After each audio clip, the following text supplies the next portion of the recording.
What's up guys, it's Luis from Motor Films and welcome back to my channel. So make sure to go check out my two other channels and subscribe to them too. But it looks like the Onion is back at it again, as so it might seem. This story actually happened in Singapore on June 7th, 2020 at an empty intersection.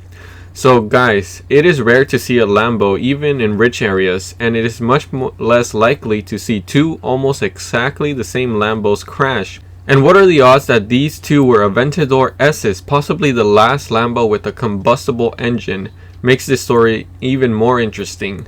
And these two cars were also painted the same shade of yellow, had the same spoiler, the same bumper and the same back diffuser and the same engine cover, and extremely identical accents on the tires as you can see in the pictures. Now, the Lambo that was rear-ended, according to witnesses, stopped in the middle of the intersection because that is legal if you own a supercar, I guess. And due to the shelter-in-place in Singapore, he probably assumed nothing would happen since there are no cars on the road.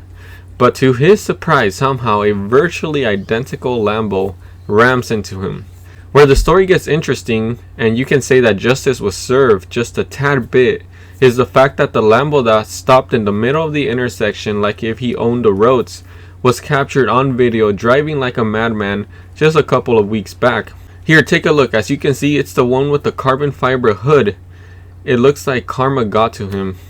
Luckily, nobody got hurt and the cars were actually towed away. So guys, I really hope you liked this video. What do you think of this whole scenario? Did the driver deserve it since he was driving like a madman in previous days?